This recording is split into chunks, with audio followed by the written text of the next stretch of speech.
참 예수님, 네, 우리는 출세해야지 행복하다고 생각하고 돈이 많아야지 행복하다고 생각하고 공부를 잘해야지 행복하다고 생각을 하는데, 제 생각에는 오히려 출세 안 하는 게 행복하고 돈 적은 게 행복하고 공부 못하는 게 행복할 수 있어요. 생각을 좀 바꾸세요. 우리 집에 조카 손녀가 태어났어요. 이제 3살 됐는데 그 아이랑 같이 시간을 보내면은 그야말로 너무너무 재밌어요. 또 우리 누나가 만나면은 그렇게 주책스럽지 않은 여자인데 요즘 만나면은 손녀 얘기밖에 안 해요.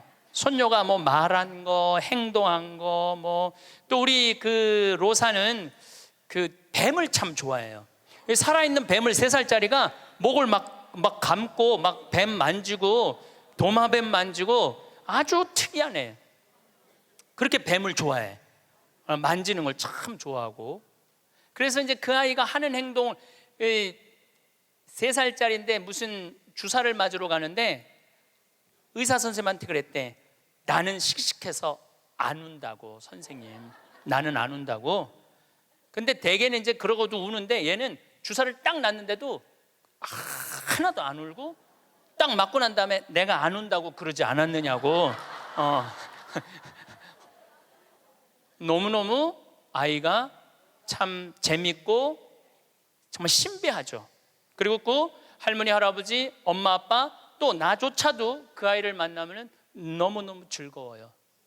여러분들도 자식을 키울 때 그런 즐거움이 있었을 거예요. 근데 언제부터 원수가 되기 시작하냐면은 공부를 하면서부터 원수가 되기 시작해. 공부를 하면서부터. 그냥 그렇게 이쁘고 귀엽고 즐겁게 뱀 만지고 그냥 쭉 자라면은 걔하고 원수 될 일이 없을 거예요. 근데 공부를 시키는 순간부터 애한테 스트레스를 주는 거예요. 독해지라고. 너 그렇게 순해서는 안 된다고. 그러니까 애들한테 스트레스를 주기 시작하는 거예요. 제가 9월 10일 날 한국에 들어왔는데 처음 접한 소식이 뭐였느냐면 부산에서 9월 1일 날 여중생 15살짜리 총 7명이 14살짜리 1년 어린 여동생을 2시간 동안 때린 거예요. 이건 때린 정도가 아니야. 알루미늄 의자로 애를 내리치고 벽돌로 머리를 치고 소주병으로 얼굴, 눈을 가격을 하고 심지어는 담뱃불로 등어리를 찢기까지. 그래서 머리를 3바늘을 꼬매고 입안에도 3군데가 찢어져 갖고 3번. 그 사진을 보니까 애가 눈을 뜰 수가 없어. 너무 맞아 갖고 눈을 뜰 수가 없어. 그것도 남자 애들도 아니고 여자아이인데 그것도 15살. 이 15살이라면은 16살. 여기 16살을 뭐라고 그러냐면 이팔 청춘이라고 그러잖아요. 이팔이 16 해갖고 이팔 청춘이라고 그러잖아요. 그러면 이 16살짜리 여자아이들은 로미오와 줄리엣이 16살이었어요. 춘향이가 16이었어요.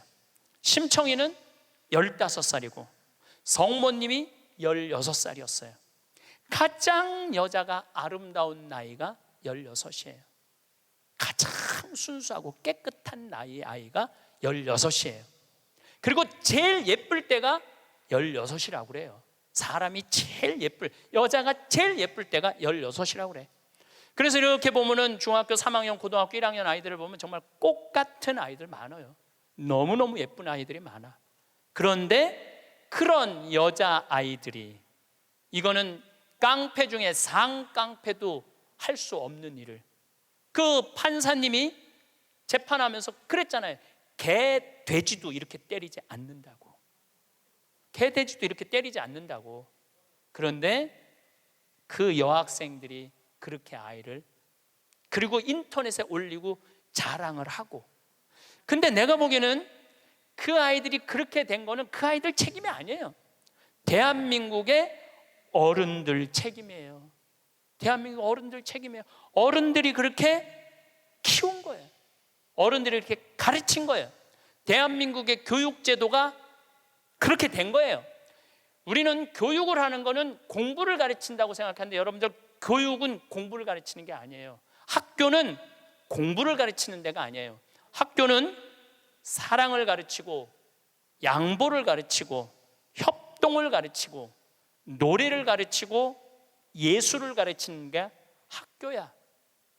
근데 우리는 1등을 골라내고 명문대를 보내고 특목고를 보내고 그게 교육이라고 생각하고 있는 이 대한민국이 만들어낸 슬픔이라는 거예요. 대한민국이. 이건 누구의 책임도 아니고 우리 모두의 책임이야.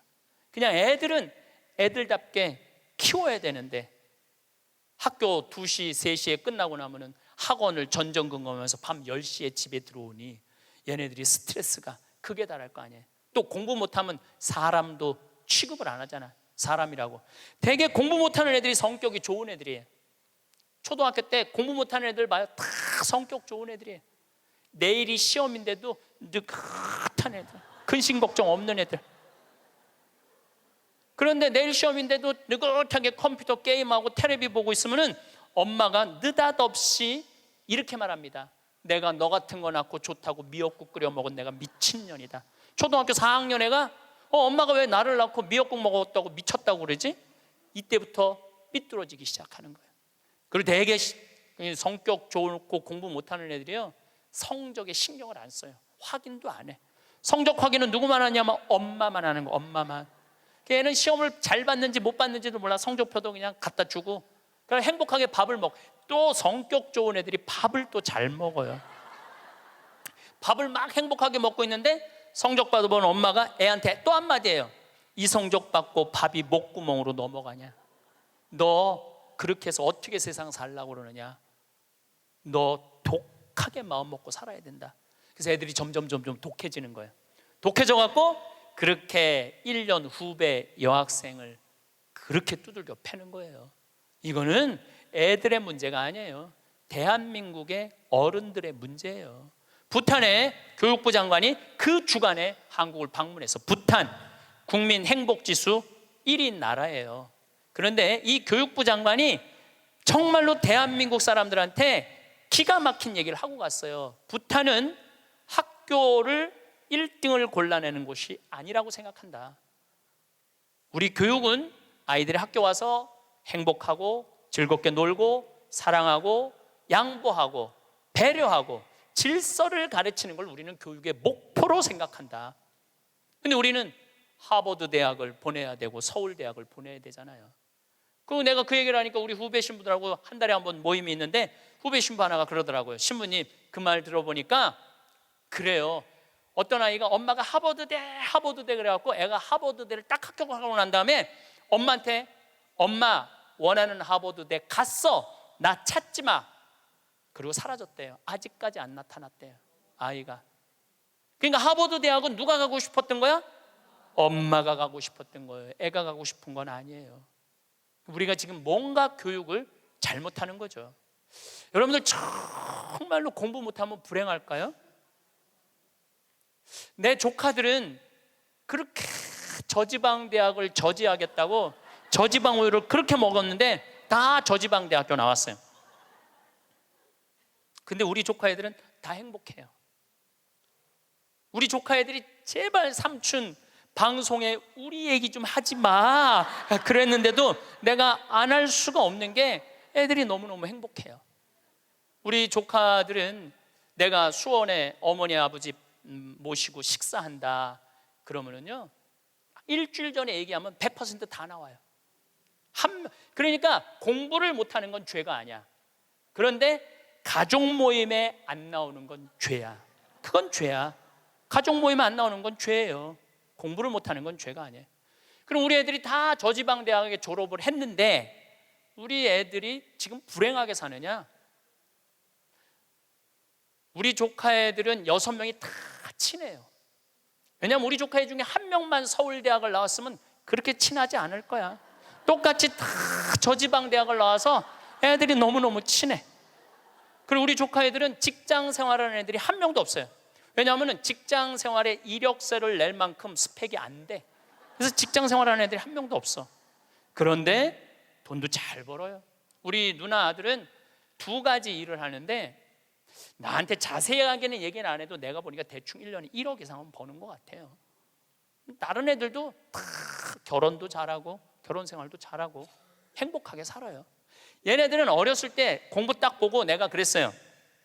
우리 형제들한테 공부를 못하는 건 죄가 아니다. 죄인 취급하지 말아라. 그래서 얘네들은 학원을 다니는 애들이 거의 없어. 그리고 공부 못한다고 욕먹은 애들이 없어. 그러니까 얘네들은 지방대학을 다녀도 전혀 부끄러워하지 않아요.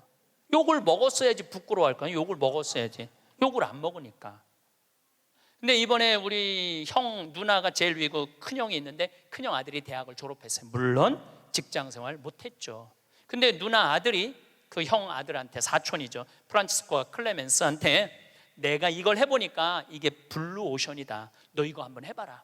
그리고 그 형이 보름 동안 다 시장 조사를 해주는 거야. 입지 조건까지도 다 조사를 해주고 나한테 보고를 했죠. 제가 한 5년 전부터 우리 형제들한테 우리 조카들이 이제 졸업하기 시작하는데 내가 보니까 얘네들은 직장 생활 못하고 다 장사할 것 같다. 근데 성격이 좋으니까 내가 보니까 장사해도 승산이 있을 것 같다. 그래갖고 개를 모았어. 한 달에 400만 원씩. 5년을 모았으니까 2억 5천을 모은 거죠. 우리 조카들은 내가 그랬어. 니네들 은행 들락날락 하면서 자괴감 느끼지 말아라. 니네 외삼촌 형제들이 다 돈을 모았으니까 가게 할 때 다 오픈, 다 돈 대줄 거다. 다 대줬어요. 또 얘네들 갚어. 그럼 그 돈 갖고 또 대주는 거죠. 그래 얘 뭐 얼마 7,800만 원 들어간대. 다음 날 딱 내가 통장은 내가 갖고 있어요. 다른 사람이 갖고 있으면 무슨 일이 나잖아. 내가 갖고 있는 거예요. 통장 이름이 사랑의 황씨 통장이야. 사랑의 황씨 통장. 7,800만 원 딱 보냈어요. 졸업하자마자 2월 20 며칠 날 오픈을 했는데 한 달 딱 지나고 났는데 보고가 들어왔는데 한 달 동안 다 제하고 번 돈이 650만 원이래. 그랬더니 또 할머니들이 그 종목이 뭐냐고 이렇게 물어보는 분들이 있어요. 자, 거기에 내가 한마디 할게요. 행복한 애가 가게를 하면은 돈을 벌어요. 불행한 애가 가게를 하면은요 망하게 돼 있어요. 종목이 문제가 아니에요. 행복한 사람이 행복하게 사는 거예요.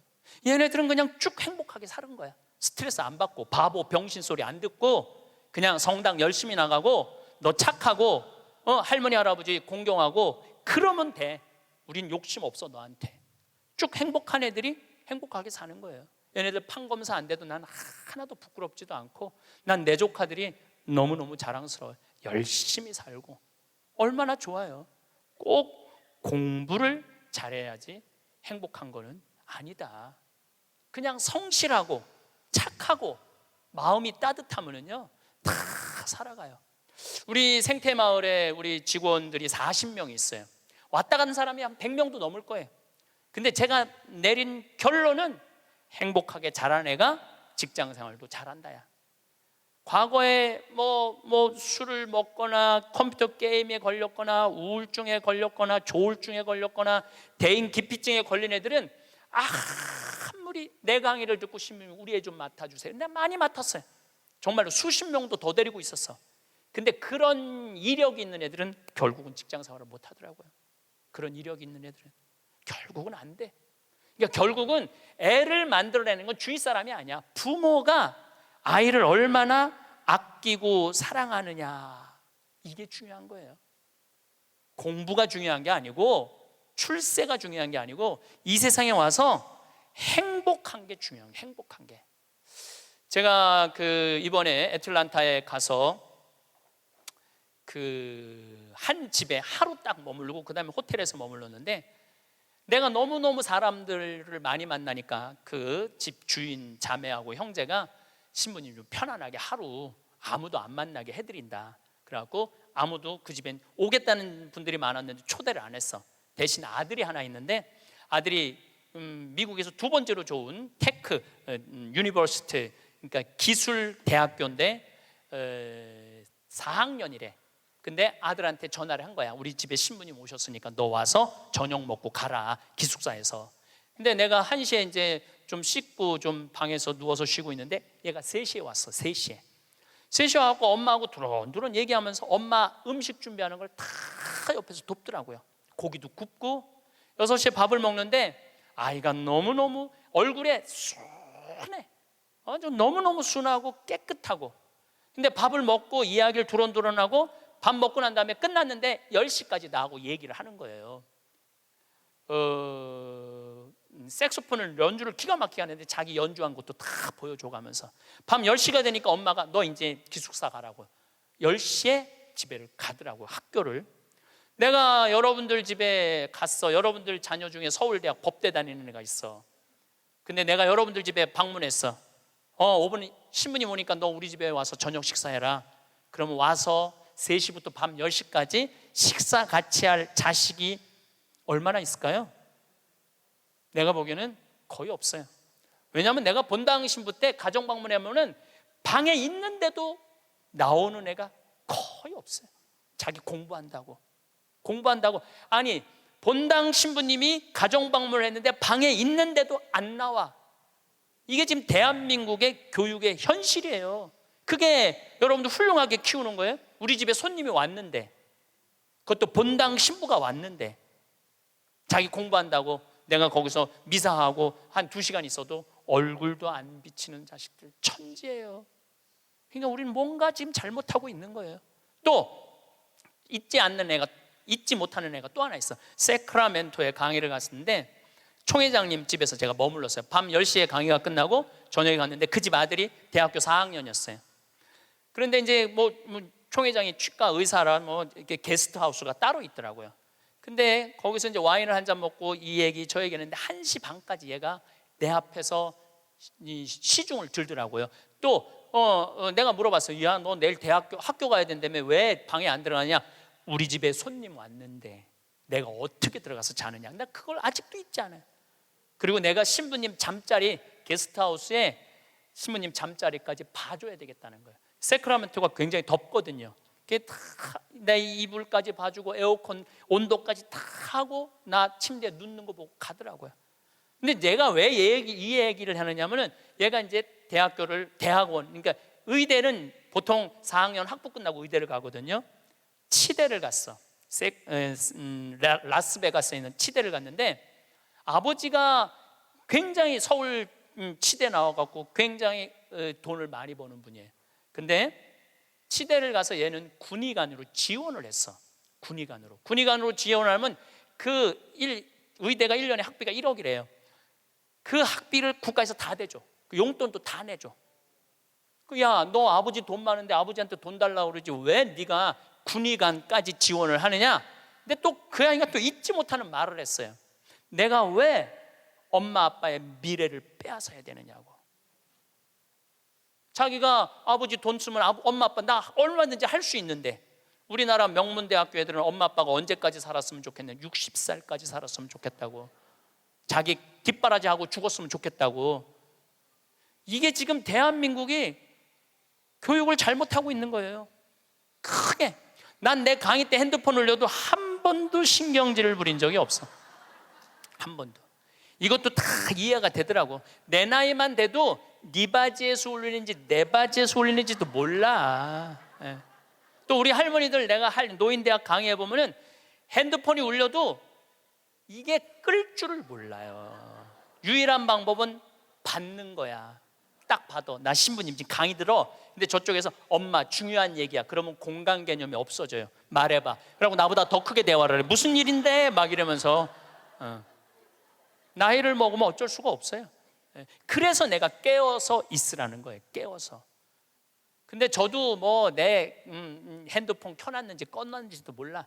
근데 이 진짜 내 들은 얘기인데 어떤 자매가 핸드폰을 켜놨는지 꺼놨는지 핸드폰을 뭐 냉장고에 넣어놓고도 찾고 지갑도 잃어버리고 가방도 잃어버리는 자매가 있었대. 근데 여러분들 그렇죠? 지금 깜빡깜빡하죠? 옛날 같으면 46세 평균 연령이었을 때는 100년 전에 여러분들 지금 살아있는 사람 한 명도 없어. 다 죽었어. 근데 너무 오래 사니까 그런 일이 벌어지는 거야. 너무 오래 사니까 잊어먹는 것도 많고. 근데 어떤 자매가 하도 건망증이 많은 자매가 너무 잘 잊어먹는데, 근데 한 번은 이제 운전을 하려고 딱 차에 탔는데 운전대가 없어졌더래. 운전대가. 내가 이제 잊어먹다 운전대까지 잊어먹는구나. 너무너무 당황을 했대. 이 운전대가 어디 갔나 이놈의 차에. 한참을 찾고 정신을 차려보니까 앞문으로 타야 되는데 뒷문으로 탄 거야. 뒷문으로 타갖고 거기서 운전대를 찾고 앉아 있어. 이게 뭐 앞문인지 뒷문인지도 모르고서 참 이게 너무 오래 살아서 그래. 너무 오래 살아서. 어쨌거든 이 친구가 한국에 평창에 와갖고 내가 또 장어도 사줬어요. 근데 이미 벌써 치대를 졸업하고 한국에 와서 용산에서 근무를 하고 이제 돌아가서 의사를 개업을 했다고 그래요. 내가 외국에 이렇게 다니면 경쟁이 없는 나라 애들이요 부드러워요, 따뜻해요. 경쟁이 없는. 근데 경쟁이 있는 데를 가보면요 너무너무 살벌해요. 근데 대한민국은 나라 전체를 경쟁으로 만들어 놨잖아요. 나라가 살벌한 거예요. 나라가.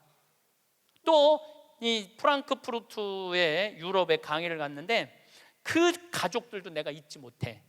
내가 프랑크푸르트 주교자 성당에 가서 미사를 좀 봉헌하고 싶다 그러니까 엄마가 이 독일어가 유창하지 않았던 거죠. 아들하고 딸한테 연락을 하더라고. 딸은 학교 선생님, 아들은 법대인지 의대를 다니는데 신부님 안내 좀 하라고. 두 아이가 나와서 나를 안내를 하는데 기가 막히게 안내를 하더라고요. 그리고 너무너무 음식도 잘 시키고 하나하나 설명을 해주는데, 대한민국에서 여러분들 내가 명동에 가갖고 좀 명동 구경 좀 하고 싶으면 여러분들 자녀 중에 신부님 좀 안내 좀 하라고 그러면 여러분들 아들 중에 엄마가 가서 해. 내가 가서 해. 그러니까 이게 이 영어로 말하면 우리나라 애들은 프렌들리하지 않아요. 다정하지 않아요. 다정하지가 않아. 애들을 보면 굉장히 불편해. 애들이 이 지금 이러니 대한민국이 그런 지금 이 자기 1년 후배를 벽돌로 머리를 깨고 소주병으로 때리는 애들이 앞으로 만들어갈 세상은 어떤 세상일 것 같아요? 지금 대한민국이요 교육 제도를 바꾸지. 제가 아까 1000년, 100년, 10년, 2030년, 2040년 얘기하죠. 완전히 새로운 세상이 되고 있어요. 지금 공부 잘한다고 좋은 세상은 끝났어요. 행복한 사람이 많아야지 행복한 나라가 되는 거예요. 그러니까 여러분들 행복한 나라를 가꿔야 돼. 행복한 나라를. 나는 자연인이다 라는 프로 어때요? 보셔요?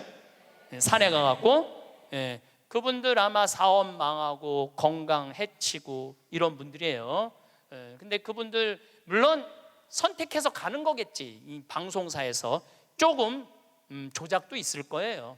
그렇지만은 제가 보기에는 그 나는 자연인이다 그분들은 명예도 재산도 권력도 돈도 없는 사람들이야. 근데 그 사람들 행복해 보여 안 행복해 보여? 행복해 보이죠? 국회의원들 지금 그 사람들 여러분 보면 행복해 보여 안 행복해 보여? 그러니까 우리는 행복의 기준이 바뀌어야 돼. 신부님 말씀대로 성주순례도 가고 맛있는 것도 사 먹고 다 했는데 돈 다 썼는데 그때도 안 죽고 주머니에 돈 한 푼 없으면 어떻게 해요? 그때는 여러분들 어떻게 하면 되느냐면 집에 가만히 앉아 있으면 돼요. 그때는. 근데 문제는 뭐가 문제냐면은 나중에 쓰려고 지금 가만히 있는 분들이 많아요. 나중에 쓰려고. 근데 내가 이렇게 얼굴을 보니까 돈 쓸 수 있는 마지막 얼굴들이야. 나중에 어디서 나중에. 지금 안 쓰면은 나중에는 더 못 써요. 지금 안 쓰면 나중에 더 못 써요. 그러니까 지금 쓰세요. 성주순례도 가고 한국도 지난 목요일 날 우리 직원들 데리고 민둥산에를 갔었어요. 정선에. 너무너무 잘 해놨어. 내가 뭐 전 세계를 다니면서 대한민국처럼 등산 잘할 수 있도록 꾸며놓은 나라도 없어요. 대한민국처럼 등산할 수 있도록 꾸며놓은 나라도 없어요. 또 그거 끝나고 난 다음에 정선에 레일 바이크라는 걸 우리 직원들 40명하고 탔어요. 이야 신나더라고요. 우리나라도 다닐 때가 너무너무 많아요. 그리고 여러분들이 제가 한 10년 전에 할머니들이 용돈이 5만 원 나올 때가 있었어요. 내가 그때 할머니들한테 뭐라고 그러냐면 5만 원 다 닦아 써라. 조금 있으면 10만 원 나올 거니까. 10만 원 올랐죠? 다 닦아 써라. 조금 있으면 20만 원 나올 거다. 지금 20만 원 나오죠? 다 닦아 쓰세요. 5년 후에는 최소한 60만 원, 70만 원 나와요. 5년 후에는 내가 자신 있게 얘기할 수 있어요. 그리고 그렇게 가야 되고 그렇게 가야 돼요. 그래야지 여러분들도 행복하게 살 거 아니야. 우리나라가 경제 규모가 작으면 내가 이런 말을 감히 못해요. 우리나라 경제 규모 굉장히 커요. 그리고 대기업에서 돈을 내놔야 돼요. 대기업에서 돈을 내놔야 돼요. 이번에도 삼성 3분기 실적 보고하니까 엄청나게 벌었더라고. 그런데 우리 이건희 회장님이 쓰러진 지 3년 5개월 돼요. 이건희 회장님 쓰러진 지 3년 5개월 된 거 아는 사람도 대한민국에 나밖에 없을 거야. 근데 쓰러질 때 재산은 12조 5,900억이었어요. 쓰러질 때 12조 5,900억. 근데 3년 5개월 만에 주식이 올라갔고 20조야. 20조. 그런데 그 20조가 무슨 의미가 있을까요? 아무 의미가 없어요. 재물은요, 내가 나눌 때 의미가 있는 거예요. 나 혼자 이걸 가지고 나 돈 많다고 자랑하는 건 아무 의미가 없어요. 그래서 인생은 여러분들, 이제는 여러분들이 자아 완성이라는 큰 숙제가 남아 있어요. 이제 뭐 출세할 것도 아니고 판사 될 것도 아니고 검사 될 것도 아니고 국회의원 될 것도 아니고 대통령 될 것도 아니잖아요. 그건 또 중요한 것도 아니고, 가장 중요한 거는 내가 이 세상을 충만하게 살아가고 행복하게 살아가고 확신을 가지고 살아가는 게 중요한 거예요. 그러려면 자아 안성을 하기 위해서 뭐가 필요하냐면 깨달음이 필요한 거예요. 깨달음. 깨달으려고 여기 나온 거 아니에요? 그렇죠? 오늘 많이 깨달았죠? 여러분들은 내가 봐도 훌륭한 분들이야.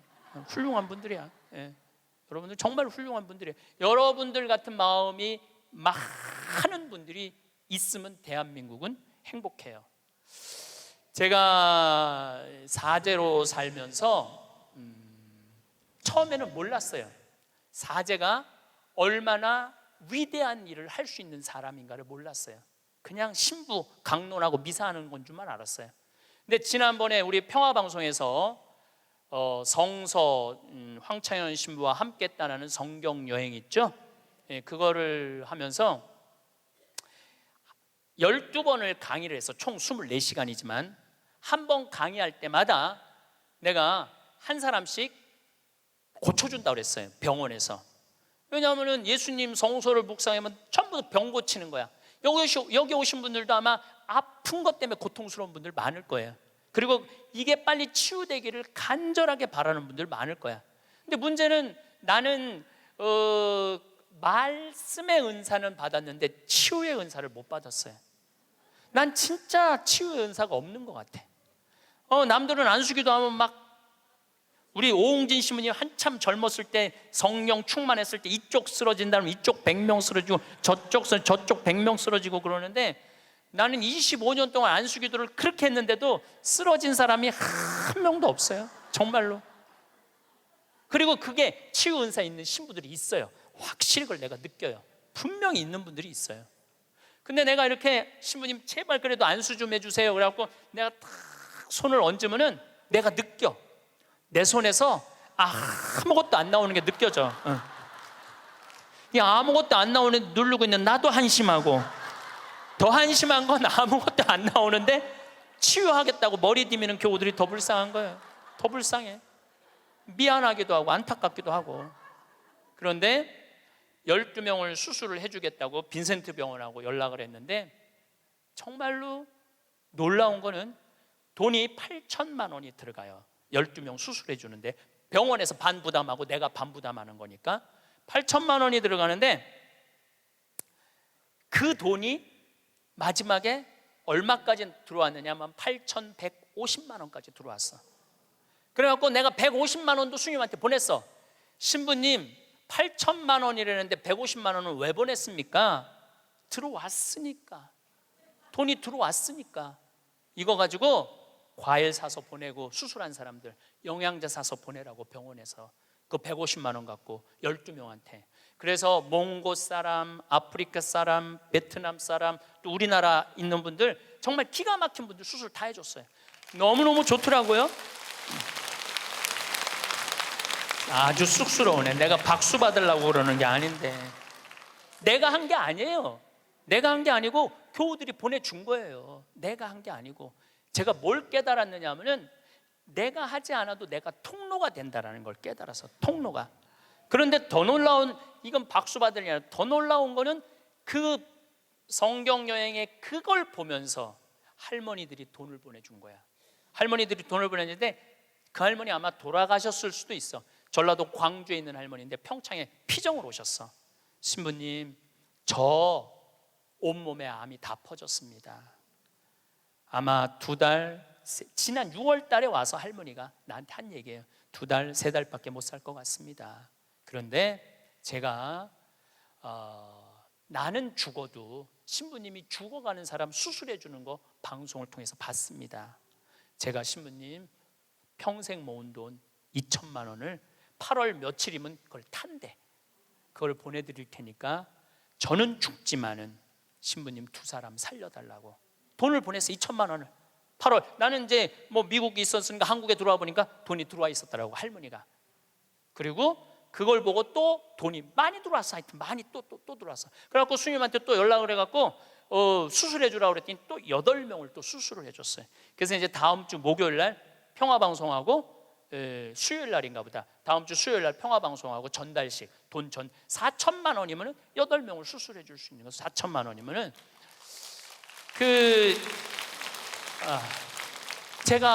저는 한 푼도 안 냈어요. 저한테 박수 치지 마세요.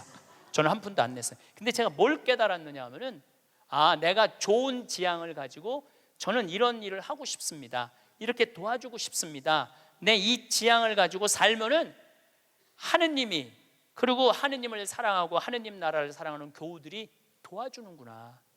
내가 심부름의 역할은 할 수 있는 거 아니냐.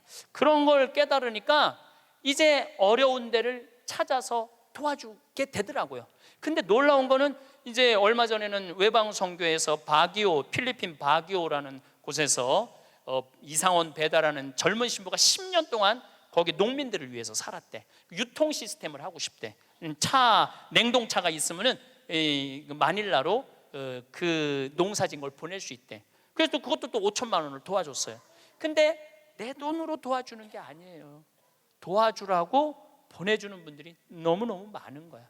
그래서 아마 다음 달에는 내가 그 이제 동영상을 여러분들 보면은 기가 막힐 거예요. 그 아프리카 잠비아에 지금 이루어지고 있는 일들을 보면은 기가 막힐 거예요. 그래서 여러분들도 내가 왜 사는지 그걸 깨달아야 돼. 내가 왜 사는 이유가 있을 거 아니에요. 아니 뭐 그냥 살아?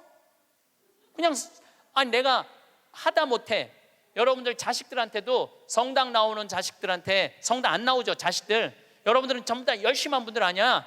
그럼 제일 고민이 뭐야? 자식 성당 나오는 거 아니야? 그렇죠? 성당 나왔으면 좋겠어. 근데 애들은 성당 나가기 싫어. 먹고 살기도 바쁘고 성당 나가면 이거 해라 저거 해라 싫어.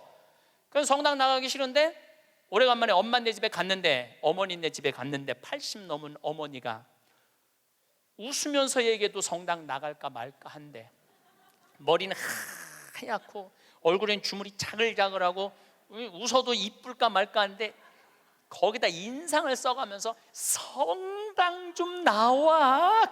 어떤 놈이 성당 나가고 싶어? 더 나가기 싫지. 근데 여러분들 그렇게 말하면 그건 성교가 아니에요. 아들이 오래간만에 오잖아요.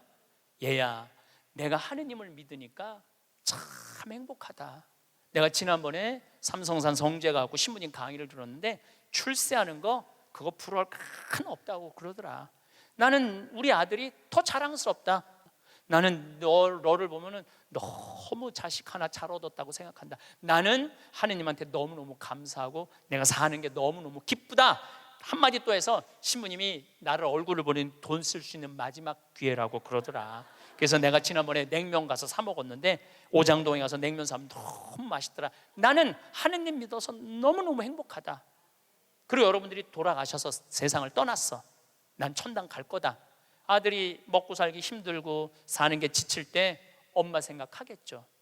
야, 우리 엄마가 살아생전에 그렇게 하느님 믿어서 행복하다는데 나도 하느님한테 가야지. 여러분들이 하늘나라의 증표가 될 수 있는 거예요. 그것도 나누는 거예요. 그것도 저는 물을 볼 줄 알아요. 밑에 또 물 봐달라고 그러는 사람 또 있으면 안 되는데 운물, 그러니까 대수층에 한 20m, 30m의 물을 봐요. 근데 한국에서는 제가 물 안 봐요. 아프리카에서, 잠비아에서는 내가 물을 봐요. 여기 물 나온다, 찍으면 딱 나와. 그거 얼마나 좋은지 몰라. 내 능력으로 여기에 우물을 팔 수 있는 자리를 찍어낼 수 있다는 게 얼마나 좋은지 몰라요. 얼마나 좋아. 그러려면 뭐를 해야 돼? 공부를 해야지. 그냥 봐. 배워야지. 내가 그래서 물 보는 책을 2권, 3권을 사서 읽었어요. 수맥 보는 방법을. 그 논문으로도 나왔더라고. 그게 그냥 하는 게 아니라 논문으로 나왔더라고. 논문으로. 그러니까 내 차에는 항상 그 은 막대가 있어요. 그것도 보기 쉬워요. 하나 깨달으면 하나 나눠줄 수 있잖아. 그러니까 여러분들도 공부하라는 거예요. 공부. 신부님 어떻게 공부를 해요? 이 유튜브가 대학교예요. 유튜브 안에 이 성서 강의도 다 올라와 있어. 그리고 요즘 4차 산업에 대해서 기가 막히게 교수들이 해놨더라고요. 그러니까 여러분들 공부하세요. 맨날 드라마나 그냥 맨날 네 아들이냐 내 아들이냐 뭐 이런 거 그런 거 시청하지 마시고 좋은 유튜브 공부 많이 하세요. 그리고 이렇게 피정 다니는 것도 최고의 공부야. 자, 깨달음을 얻었다면 그 다음에 하는 일은 나눔이야. 나눔. 빌 게이츠, 이 참 대단한 사람이에요. 빌 게이츠 부인이 멜린다예요. 빌 게이츠하고 워렌 버핏이 지금 자선 기금을 거의 $1,000억 모았어요. 그런데 빌 게이츠는 돈을 벌고 멜린다라는 부인은 자선 사업을 해요. 아프리카에 말라리아, 에이즈, 내가 거기 가보니까 그 재단에서 약을 보내주더라고요. 그래갖고 그 멜린다 여사가 지금 살린 사람만 70만 명을 살렸대요. 70만 명을 살렸대. 여러분들 멋있지 않아요? 그 정도 부분은 돼야죠. 그리고 빌 게이츠 하는 일이 너무너무 멋있으니까 워렌 버핏은 그 자기 재산을 빌 게이츠 재단에 다 내놨어요. 네가 정말 잘 쓴다. 그러니까 멜린다라는 부인이 너무너무, 근데 이 멜린다라는 부인은 그냥 돈을 주는 게 아니야. 아프리카에 직접 가요. 1993년에 아프리카를 전부 다 한번 돌아봐요. 그리고 그 사람들 아픔을 직접 보면서 어떻게 도와줘야 되는지를 아는 거야. 그러면서 너무너무 행복해요. 저는 아프리카 잠비아를 간 지 이제 5년이 되는데 정말 잠비아에 갔다 올 때마다 심장이 벌렁벌렁 거려요. 우리 대한민국이 할 수 있는 일은 너무나 많아요. 처음에는 의사가 3명인데 5년 만에 몇 명으로 늘어났냐면 12명으로 늘어났어요. 안과 의사, 치과 의사, 이 피부과 의사까지 오면 더 좋을 것 같아요. 왜냐하면 거긴 피부가 엉망이거든요. 피부과 의사까지만 가면은 완벽한, 올해도 1,000명을 진료해주고 왔어. 올해도 1,000명을 진료해주고 왔어. 그 사람들 이 백내장 안 보여. 처음에는 수술하러 오라니까 한 명도 안 와서 왜 안 하냐, 눈알을 빼는 줄 알고 수술하면은. 근데 이 백내장을 걷어주니까 막 춤을 추는 거예요. 그러면서 의사 선생님들이 10일이라는 시간을 내면서 가면서 사는 보람이 있다는 거예요. 깨달음이 있으면은 나눔이 있고, 나눔이 있으면은 기쁨이 있고, 기쁨이 있으면 감동이 있는 거예요. 그런데 문제는 그곳에 함께한 분들의 이야기는 그런 얘기를 해요. 신부님, 내가 잠비아에 와서 내 인생의 가장 찬란한 시간을 보내고 있다고. 우리 인간은요, 나만을 위해서 살면 아름답지도 않고 위대하지도 않아요. 어려운 이웃을 돕고.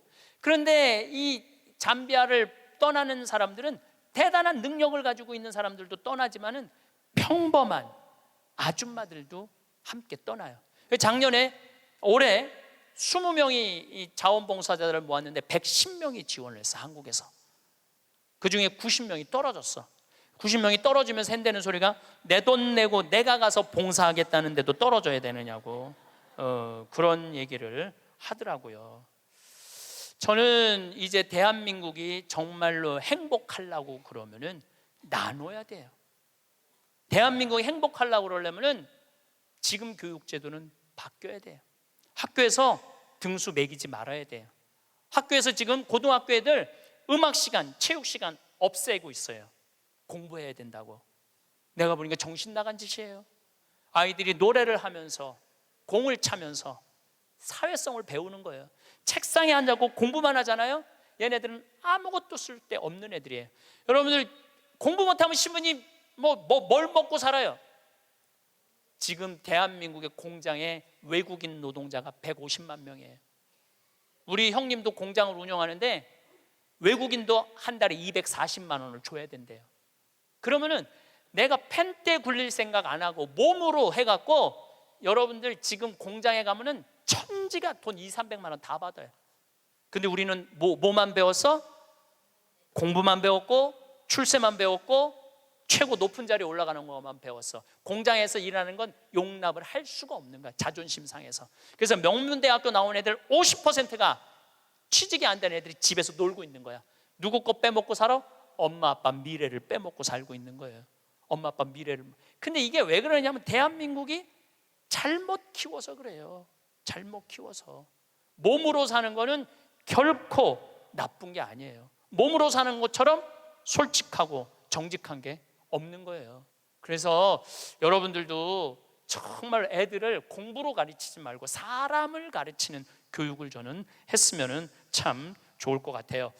이제 다음 달에는 제가 마지막으로 이렇게 살았으면 어떻게 죽어야 되느냐. 이 죽는 것도 큰 숙제예요. 여러분들 최고의 숙제가 뭔 줄 알아요? 잘 죽는 거예요. 잘 죽는 거. 내년 2월 달부터 사전 의료 의학 지향서, 그러니까 나는 사전 연명 의료, 그거를 이제 나는 이제 죽을 때 연명 치료 안 한다. 그게 법으로 통과됐어요. 법으로 통과가 되었고 내년 2월 달부터는 나는 암에 걸렸다. 그러면은 더 이상 치료 원하지 않는다. 말기 암 더 이상 치료 원하지 않고 심폐소생술 안 한다. 여러분들 80살 넘어갖고 심폐소생술 하면 어떻게 돼요? 갈비뼈 다 부러져요. 왜 죽어가면서 갈비뼈 부러뜨려가면서 죽어야 돼? 그냥 편안하게 죽으면 되지. 그러니까 죽는 것도 큰 숙제야. 우리 아버지께서 지난 4월 10일 날 세상을 떠나셨어요. 근데 정말로 편안하게 보내드렸어요.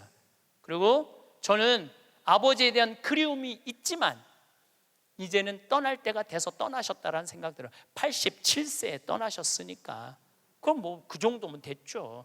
여러분들 87세에 한 2달 고생하고 죽으면 행복하지 않아요? 그렇죠? 그래서 다음 시간에는 어떻게 하면 잘 죽을까, 이 얘기를 나누도록 하겠습니다. 감사합니다.